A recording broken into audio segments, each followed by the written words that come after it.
علیکم ورحمۃ اللہ وبرکاتہ۔ تاریخ کا مسافر دور بہت دور، ایک میرا ساحل سمندر پر سکتے کیفیت میں کھڑا ہے، اس کا دل لہو لہو جگر پاش پاش ہے، اس کی بوڑھی آنکھوں سے آنسو، ساحل سمندر پر چائے چاسو ویرانی اس عظیم مسافر کے زخموں کو تازہ کر رہی ہے، تیرے بہر کی موجوں میں اضطراب نہیں۔ لیکن جب امت مسلمہ کے نوجوان قائل کی جھنجھن کے دردادہ شمشیر و سنام سے نفرت کرنے لگے، وَأَعِدُّوا لَهُم مَّا اسْتَطَعْتُمْ کے سبق کو بلا کر تو اس اور باپ کے دلدل میں گھس جائیں، تو پھر بتا تیرے بہر کی موجوں میں اضطراب کیسے آئے؟ گجرات حیدرآباد میں ظلم کی داستان کو بھلا کے، کتب علیکم القصاص کو نظر انداز کر کے امن کے شاخ علم بردار بن جائیں۔ جب مفتیان امت معاشرتی برائی اور موسیقی کو جائز قرار دینے لگے، اور موسیقی کو جائز قرار دینے لگے، لیکن جب مسلمانوں کے ہزاروں قاتل انڈیا کو پسندیدہ ملک قرار دینے لگے، اسلامی جمہوریہ پاکستان کا وزیر مذہبی امور عدالت کی کٹہرے میں کرپشن میں ملوث نظر آئے، تو پھر بتا تیرے بال کی موجوں میں اضطراب کیسے آئے؟ ہمیں خبر ہے ٹیروں کے سب ٹھکانوں کی، شریک جرم نہ ہوتے تم خبری کرتے۔ جب اسلامی جمہوریہ پاکستان کا صوبائی گورنر تو انہیں رسالت کے حق کو ختم کرنے کا حامی نظر آئے، تو پھر بتا تیرے بہار کی موجوں میں اضطراب کیسے آئے؟ جب مسلمان اپنی غیرت کا جنازہ نکال کر اپنی بہن بہو بیٹی کو رخصت و سرور کی محفلوں کا حصہ بنانے لگے،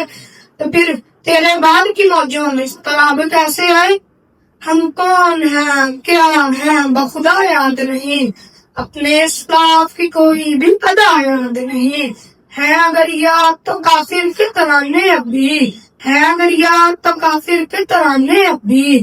نہیں یاد تو مجھے حق کی صدا یاد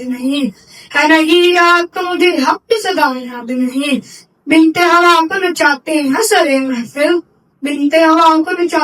سرے محفل، اتنے سنگ دل ہیں کہ آج اس میں حیا یاد نہیں۔ آج اپنی ذلت کا سبب یہ ہے شاید کہ آج ہم کو اس میں حیا یاد نہیں،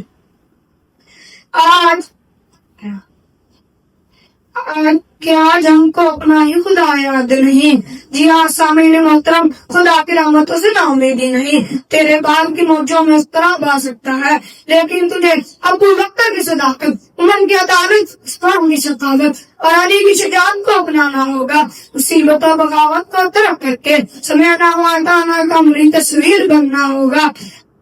اولئک هم المفلحون کے درجے کو پانے کے لیے امرت ان اقاتل الناس کو اپنی زندگی کا زیور بنانا ہوگا، کمیونزم اور جمہوریت جیسے باقی نظاموں سے تہی دست ہو کر اسلام کے نظام کو ذریعہ نجات سمجھنا ہوگا۔ نیم پرانا لباس کو روشن خیالی تصور کرنے والی امت محمد کی بیٹی سن، بے پردگی جیسی جہالت کو چھوڑ کر حیا کی چادر کو اوڑھنا ہوگا۔ صدر ذیقان من تو جانتا ہے کہ جتنے ہیں تنبل ہمنا لباسوں سے بے نیاز، اتنی ہی چادریں میں مزاروں سے چھین لوں۔ جناب والا میں مایوس اور بھی نہیں ہوا، میں جانتا ہوں ایک نہایت ہی کم مدت میں کیسٹوں کسرا کی عظیم سلطنتیں ریزگاروں کی بازوؤں کی زیریں لگی ہوگی، اندلس اور سندھ کے ساحلوں تک اسلام کا پرچم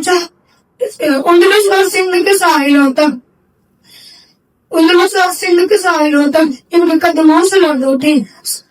اندلس کے ساحلوں سے لے کر اسپانا کے ساحلوں تک اسلام کا پرچم لہرانے لگا۔ دنیا کے بڑے بڑے سرکشوں اور فرعون صفت حکمرانوں کی گردنیں اللہ واحد کے سامنے جھک گئیں، ایک طرف زمین نے اپنے مخفی خزانے اگل رکھ دیے، تو دوسری طرف آسمانوں نے ان پر انوار رحمت کی بارش کر دی۔ اسی بنا پر میں یہ کہہ سکتا ہوں فضائل بدک پیدا کر رشتے تیری نصرت کو اتر سکتے ہیں گردوں سے کتار اندر کتار بھی۔